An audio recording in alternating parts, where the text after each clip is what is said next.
Hello, everybody. I'm Skip Elsheimer. Welcome to the AV Geeks Lunchtime Streaming Show, where we watch old 16mm films. And that was a film that we digitized for the Prelinger Archive from a beta tape. And it looks like there were some problems with that beta tape. You can see like this weird flashing up at the top. That happens. There's film damage and artifacts, and then there's video film and there's video artifacts and damage. And so it's interesting how we have to try to mitigate both. I hope everybody had a great weekend. The question I have for you, is this love? Is this love?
Hi, Peg. Hi. Well, you look more excited than I've ever seen you before, and that's saying something. What's up? Oh, Liz, you'll never guess. I got engaged to Joe. We're going to be married at the end of the semester, right after Joe graduates. What? You won't even going steady with him for a couple of months. Oh, exactly 3 months and 3 days. But Peg, are you going to drop out of college before you graduate? I mean, you've only got another year to go. Oh, Liz, everyone isn't as slow as you and Andy. I want to get married in June. Joe's been told he has a good chance of getting a job on a pro football team this summer. He's sure we'll make out. Are you going to phone your mom and dad about getting engaged? I'm scared stiff of what Mother will say. She'll raise the roof. I think I'll send a telegram instead. Don't be silly, Peg. You always talk as though your mother was an ogre or something. Dad won't object too much. And Mother will be furious. Every so often she writes to ask if I've seen Pete Standish. You know, just because his father's a big-time real estate man and he's Mother's idea of a perfect catch. Compared to Joe, Pete's so dull. Joe's so handsome. Honestly, Peg, I don't know how many times ever since we were in high school together I've heard you go on the same way about some man or other. Oh, but this is different, Liz. Really it is. This time it's the real thing. I remember when I first felt that way about Andy. I used to think about him all the time. Gosh, Peg, you just can't rush into marriage. Liz, don't mind my saying this, but you and Andy seem so... So old-fashioned, I suppose you mean. Well, you've been going together for a year and a half. Last month you finally became engaged. I'm just not like that. Well, that's fine, but are you sure you'll always be in love like you are now? What do you mean? Liz, how can you say such a thing? Oh, wait a minute, Peg. Please don't get upset. All I mean is, are you sure you see eye to eye about things like, well, like money and children? Or even what's right and what's wrong? How do you get along with each other's families? Suppose your parents won't approve. You have to think about these things, Peg. As far as I'm concerned, you don't have to think if you found the right man. You better go and send that telegram.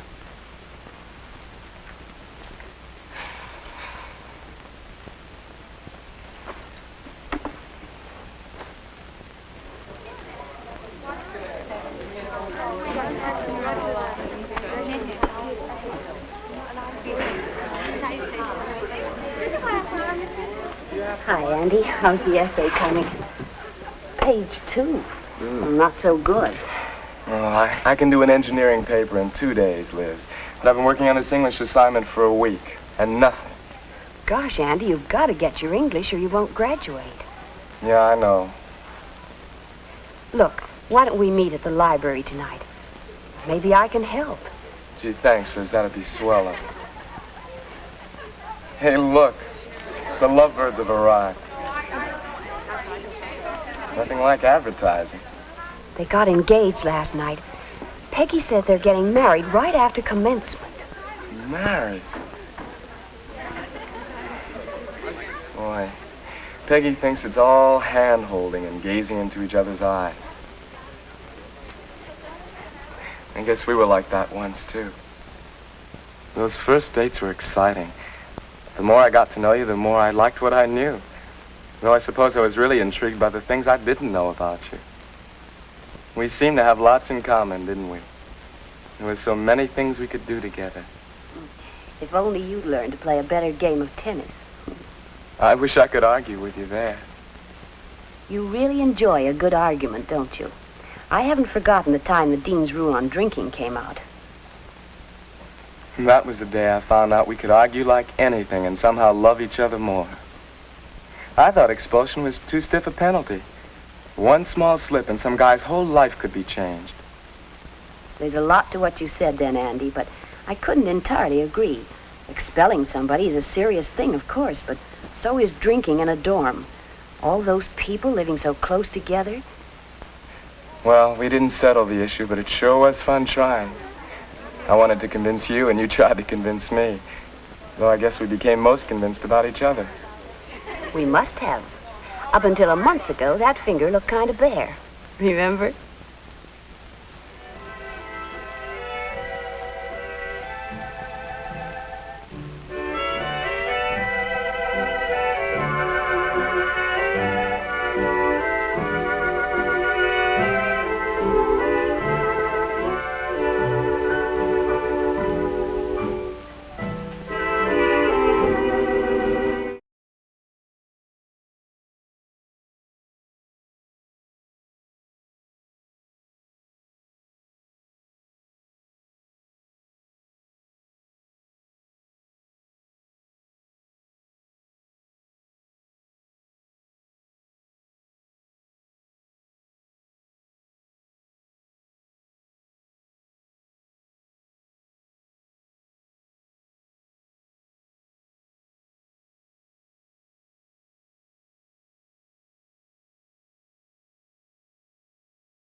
Sorry about that. All right, so I'm guessing that there is a Mystery Science Theater episode that has this material, and Stream Factory is distributing Mystery Science Theater episodes, and they decided to kill it. So That frustrates me because this is, of course, in the public domain, and they don't own it. So that is one of the annoying downsides to YouTube. YouTube is wonderful for so many reasons, yet it is so annoying for so many reasons. But let's talk about the Golden Gate. Enjoy.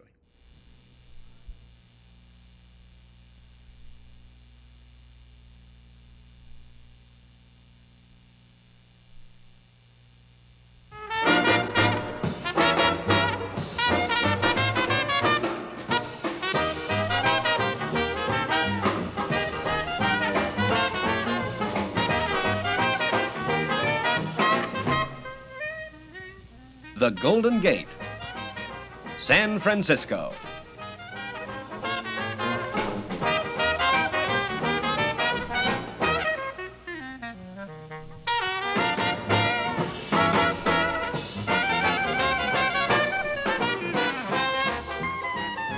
San Francisco is like New York. It's not an island, but it is surrounded by water on 3 sides. San Francisco is like London. It has fog. San Francisco is like Paris. It has fine restaurants and gay life. San Francisco is like Rome. It's built on hills. But San Francisco is really like no other city in America. It is nearly surrounded by water. It has fog, sometimes in the morning and sometimes at night. But mostly it has sunshine, and always it has a cool breeze that averages the temperature in the low 70s. It's called the Gateway to the Orient. It's called America's most cosmopolitan city. It's called America's most interesting city. It's called the buying capital of the West. But mostly, San Francisco is different. The climate, cool and clear, gives its people greater energy. They get outdoors. They motor. They ride outside on the cable cars. And San Francisco people are different. They have a zest for living. They are gregarious. They live on hills. They live on the ocean. They live close together, and close to the city they love. San Francisco.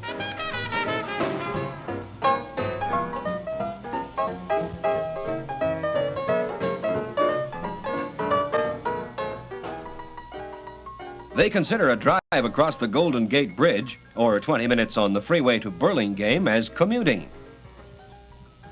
They eat fish not only on Friday, but the year round. They buy armloads of flowers from street corner stands.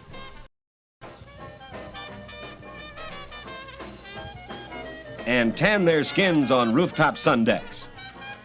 So you can see they're neither timid nor hidebound and welcome new ideas. And welcome they did, the News Call Bulletin.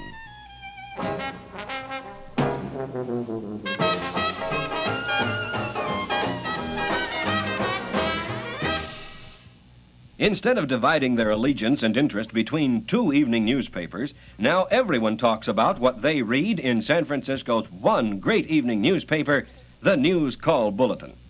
And since it combines the best of 2 newspapers, the News Call Bulletin does offer more to read and more to talk about. 2 full pages of comics, columns and columns of columnists, action-packed photo page, top women's features, and Sacco sports pages. Now, timing is important, too. Only the News Call Bulletin is on sale and in San Francisco homes with complete stock tables and market reports, while the business day is still in progress. In fact, to get today's news today in San Francisco, you have to read the News Call Bulletin. A look at the international clock shows you why. When it's noon in San Francisco, it's 3 o'clock in New York and Washington, 2 p.m. in Chicago, 8 p.m. in London, 9 p.m. in Paris, and 11 p.m. in Moscow. Now, these are things you should know before you spend your budgeted dollars to reach the San Francisco market. Actually, there are more ways to split up your advertising than there are hills in San Francisco or ways to make a martini.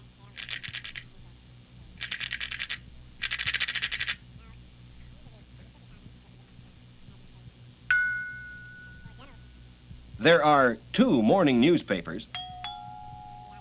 There are 4 television stations. There are 18 radio stations and 4 Chinese newspapers. But there is only one way to get San Francisco's undivided attention. The combined evening news call bulletin, San Francisco's one great evening newspaper.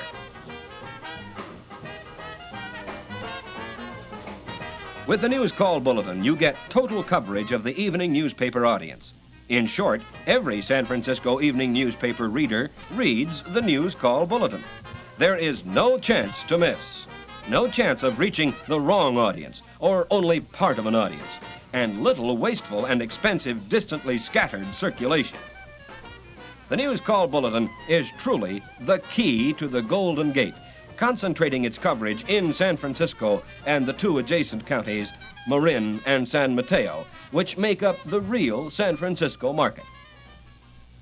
The News Call Bulletin delivers the largest newspaper circulation in the city of San Francisco and in the 3-county West Bay market.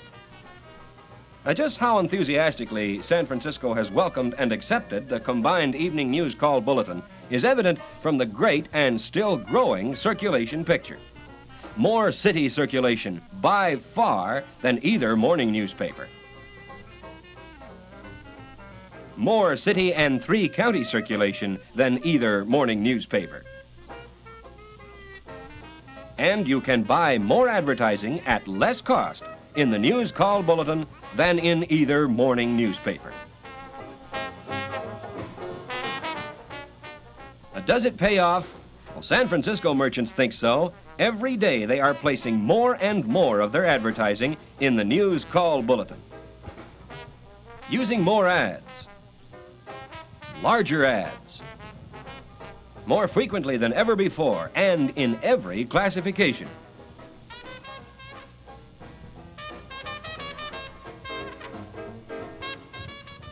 You get San Francisco's undivided attention in the combined evening News Call Bulletin. San Francisco's one great evening newspaper.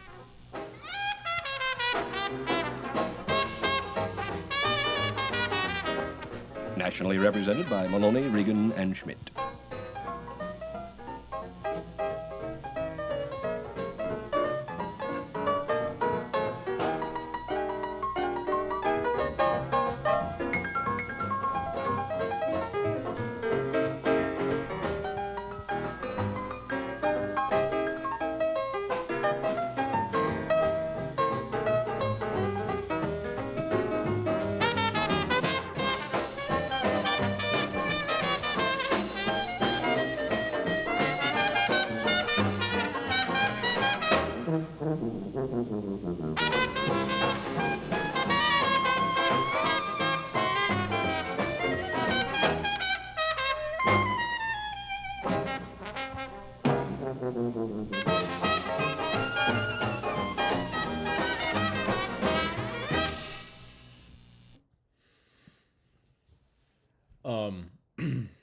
Yeah, interesting film. And this is why it's interesting to me, besides showing you kind of the Bay Area. It's interesting because, one, this is a film, I don't think this is meant for subscribers. I think this is meant for, again, for advertisers who are looking to communicate with business, financial-minded San Franciscans. And also, I like about this is that this explains the concept of a morning newspaper and an afternoon or evening newspaper, and what the timeliness of it, because that is the way that mass information was distributed via newspapers, radio, television, a little bit, but really, if you got down to like stock reporting, I mean that's a big deal. All right, so man, I'm hoping that this film won't get me knocked off YouTube, but this is self-preservation and an atomic bomb attack. Very timely. Enjoy.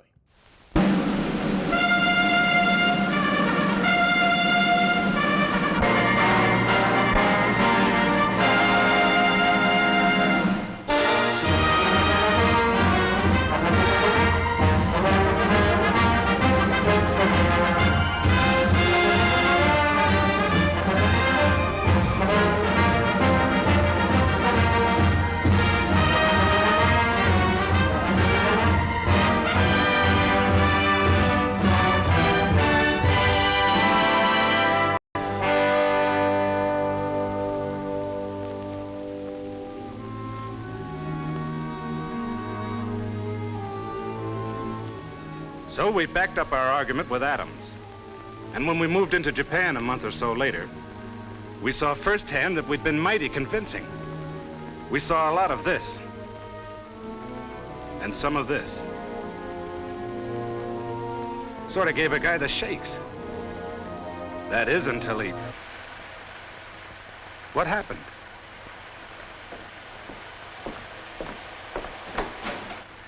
Well, that got the idea across. I'll have this gizmo fixed in a second. Then put on something easier to take. A rootin' tootin' western, with men fighting it out the old-fashioned way. Yeah, none of that atom business. Why not? It's our business. You saw what happened in Japan. What if it happened here? What would you men do? Well, that's easy. I'd go see a tailor. Tailor? Sure, have my uniforms altered. Have them cut to let my wings out. All God's children's got 'em, you know. I'd take music lessons. On the harp, naturally. Well, Nah, that wouldn't do. I think You tell us. Okay. Come on. Learn and live.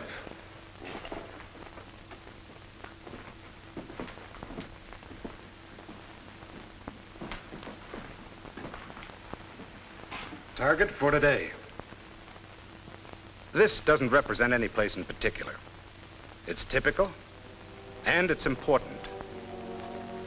For shipping, by both water and by rail. For factories. For its big business. It's the kind of a city an enemy would want to knock out. A spot where he might drop an egg, an atomic egg. What an omelet that'd make. Yeah, with us in it, maybe. But not necessarily. Look, I won't kid you about the A-bomb. I've seen what it can do in Japan, Bikini, and Eniwetok. It's deadly. It's like a woman. That I'd have to see. I mean, never underestimate its power. Don't lose your head, use it. Figure that an atomic bomb dropped on a large modern city like this might kill 50,000 people. That figure might be cut down considerably if folks were properly schooled in individual protection. Handle yourself right and you've got a good chance of coming through. Do the wrong things and you've got a future like an ice cube in a hot toddy. Get panicky and get hurt. Forget about such things as the proper outfits to wear. Light, loose clothes to protect you against flash heat. The enemy was thoughtless. He didn't send you a formal announcement of the big blowout. And you're no quick change artist. Suppose you're taken by surprise. And while we're supposing, let's go all the way. Figure that this is the real article, not just a model. And you're there. Okay, you're in this town and you're on it. Making the best of those three rights they can't take away from you. You're enjoying life.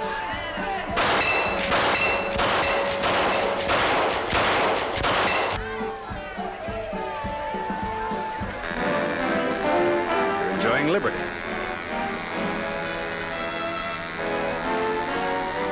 You're pursuing happiness. Whatever shape it comes in.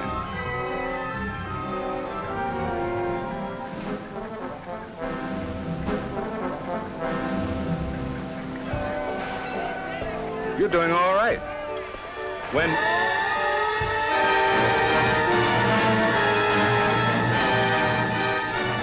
The other guy's around and he means business, so get going.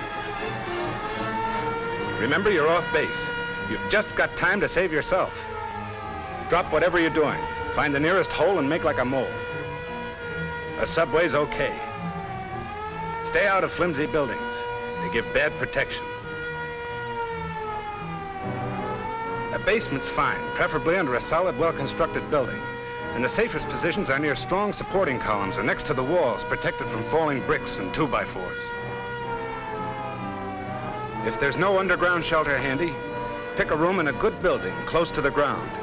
It ought to be airtight and light-proof as possible, with the doors shut, windows closed, and blinds drawn.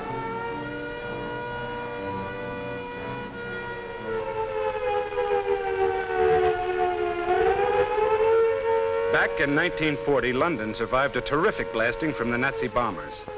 And one of the reasons was that folks did just what I'm telling you now. It was pretty crowded down in those shelters. There wasn't much fresh air. There was more of it up above.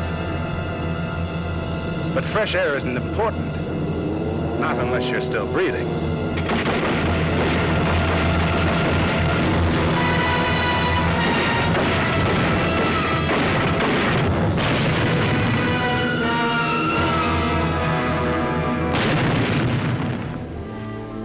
Do what those people did, and you're on the right track. World War II bombs were cream puffs compared to what you may be up against. But the defensive measures are about the same.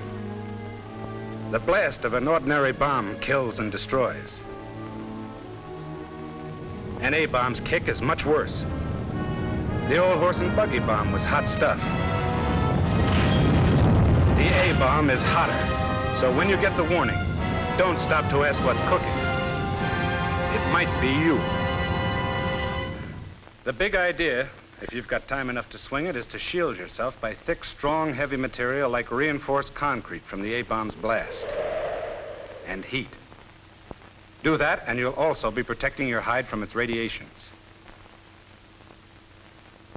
A lot of people, including you men fairly new to the service, got the notion that radiations are like the double whammy turned on by Evil Eye Flegel, the comic strip character. Irresistible, I mean. Well, you're wrong. They're mighty penetrating and deadly, but they can be stopped. Authorities know exactly what it takes. Just what thickness of steel, concrete, or wood will do the trick. But you're no authority. Even if you were, you haven't got your tape measure or calipers with you. Even if you had them, you wouldn't have time to use them. You're just a guy trying to get along. And fast. A heavy wall between you and the source of the blast will cut off most of the radiation barrage. But you don't know where the source will be. And radiations can scatter and bounce off the air the way a basketball bounces off the backboard. What you want, then, is a spot that shields you above and all around. That's if you can find it without wasting time. Comfortable? Not me. I've been figuring I got caught away from any of the shelters. Out in the open. So what do? Play dead? Right. Or maybe you will be. If there was a ditch handy, you'd flop in it. But there isn't. So hit the dirt, like men did in World War II. Lie flat, face down.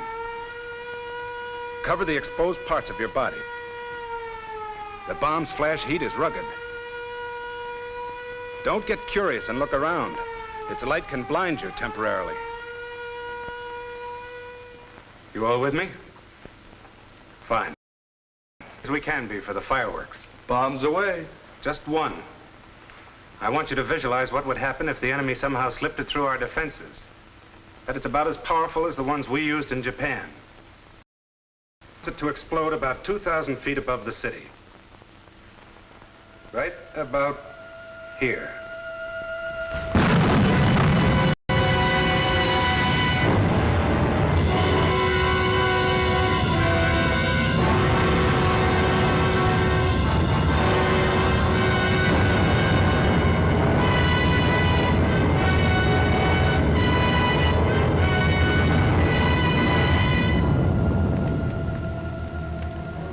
spot directly below the blast, which we call ground zero, is just that, a goose egg. A lot of nothing. And out to a mile or more, the destruction's terrific, with only a few strong structures surviving.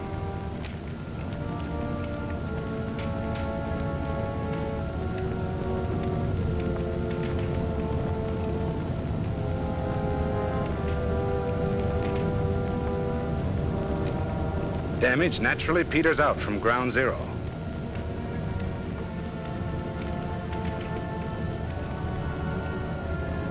But all big explosions are affected by obstacles such as hills. Behind a hill may be a building that came through okay, while further out in the open will be another that went to pieces. The fires started don't exactly follow the rule book either. In here you might get a frying pan, and back here a fire.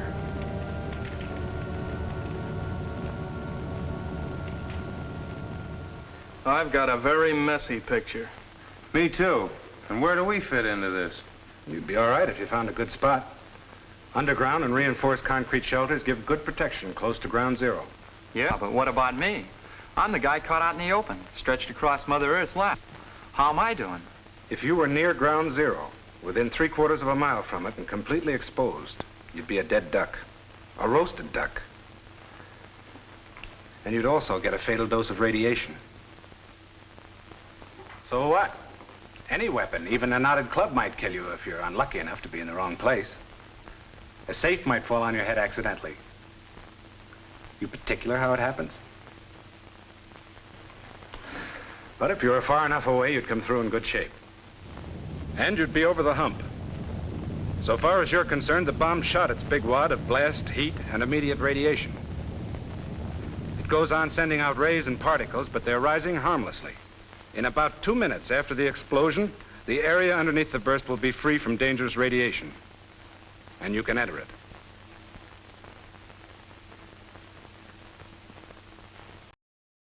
Military duties to perform. There's a lot of relief, rescue, and policing work to be done. So after waiting a couple of minutes, get moving.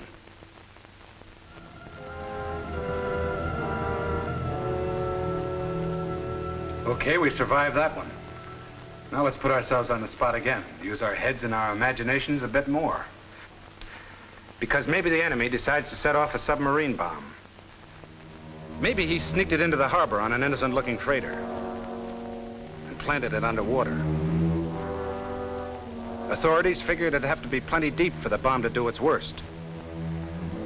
We're going to suppose it's deep enough. Now, chances are you wouldn't get any warning about this baby.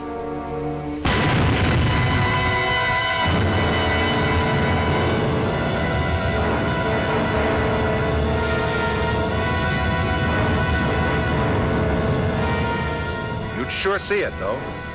You wouldn't worry about being blasted or burned by a submarine explosion. But watch out for the fog and mist. It's radioactive, packed with poison, and it moves fast.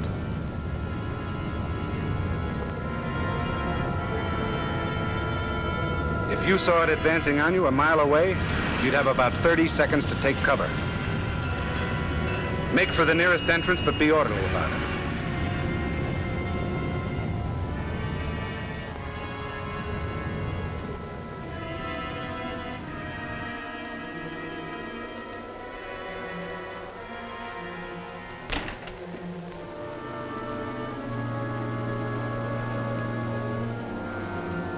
That fog has contaminated everything it touched with radioactive matter, which we'll call hot stuff, although it hasn't anything to do with its temperature.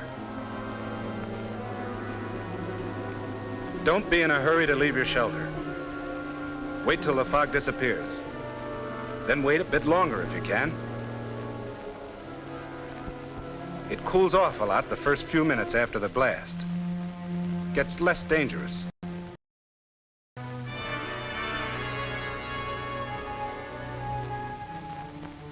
It'd be best to wait until the radiological defense men come around to tell you what to do. But if you've got to go, go the right way. Your handkerchief makes a pretty fair filter. Breathe through it. Be quick or be sick. The faster you pass through a contaminated place, the less you expose yourself to radioactive poisoning. Move crosswind as much as possible. Take advantage of cover, of passageways protected from contamination.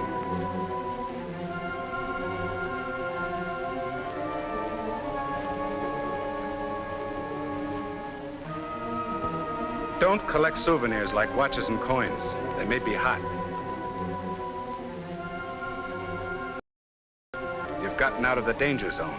Your head's in its usual place, your skin still fits. You've got your normal quota of arms and legs. Souvenirs, you'll get some real pleasures out of. Sooner or later, you'll run into the radiological defense monitors. They're the detectives of this atomic business. With their instruments, they examine everything for radiation contamination, including you. If your uniforms are hot, they'll end up same as clothes after a skirmish with a skunk. They'll go to the laundry if they're not too hot. Or if they're too badly contaminated, they'll be buried or dumped at sea. And you'll give yourself the soap and water treatment to remove any radioactive stuff you might have collected. From then on, you'll watch your step. First, report to the nearest military officer or organization for instructions. As soon as they tell you to, rejoin your own organization. Your commander, on the advice of the radiological defense people, will tell you which areas are safe to enter and which aren't. They'll also advise them on the food you eat and the water you drink. You'll be careful about getting radioactive material inside you. You can get there by breathing dust, eating, or through breaks in the skin. You'll be told how to prevent overexposure to the stuff. How much of it can a guy stand? How much whiskey will it take to knock a guy in his ear?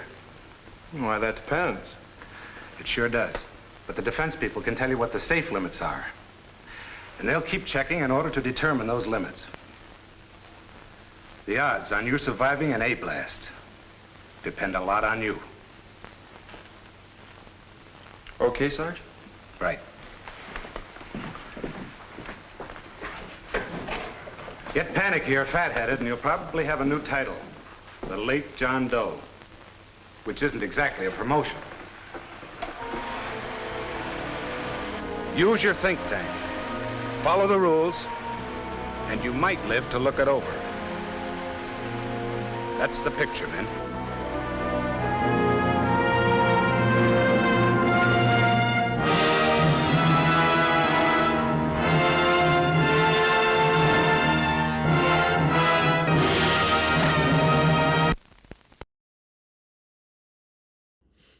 Yeah, so that's a wonderful film, and I have another one that's actually made for citizens, civilians, and it's a similar thing. How to Beat the A-Bomb is what it's called, and it's similar, very similar. All right, let's see what do we got lined up here. We got so much stuff, What is that? Okay, here we go. Coffee. One way to support us is to buy us coffee. The other way is to hit the thumbs up button. The other way is to hit like, subscribe. But coffee. Yeah.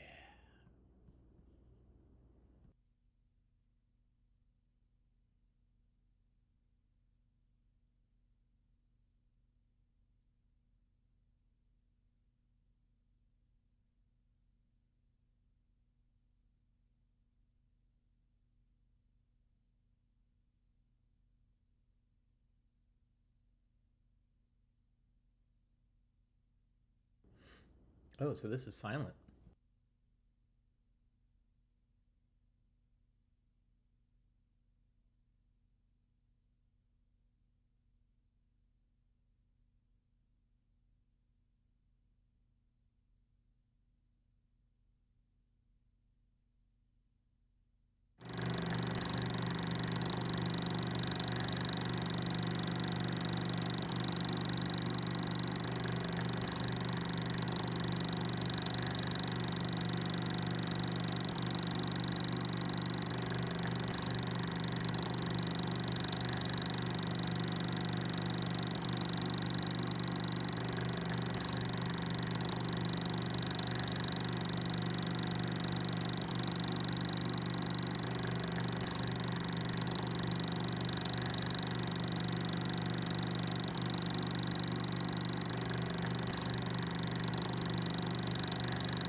That was great. I apologize, it was silent, so I had to add that projector sound, but love me some manufacturing footage, some assembly line footage, especially for products that I love.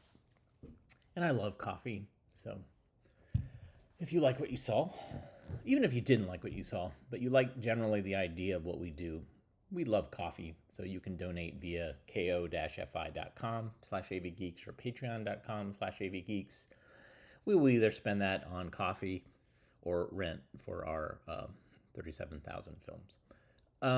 Let's see. Oh, okay, so over the weekend, people answered the poll, and basically 50% said, upload as many films as you can. So we are doing that, but we're also what we're doing is we're timing them 1 an hour. So it's going to work out to like 24 films a day, which is plenty.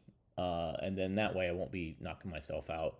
We're also going to launch a silent channel where it's just silent films, or films like outtakes, or films that are movies, just silent stuff, because the general population of people that watch us on YouTube don't like silent stuff. I will break the rules occasionally and upload something that I think is really great, but otherwise, yeah. Thanks so much for watching today. We'll be back again tomorrow, where we'll watch some more films. It'll be great. Everybody take care, and we will see you soon.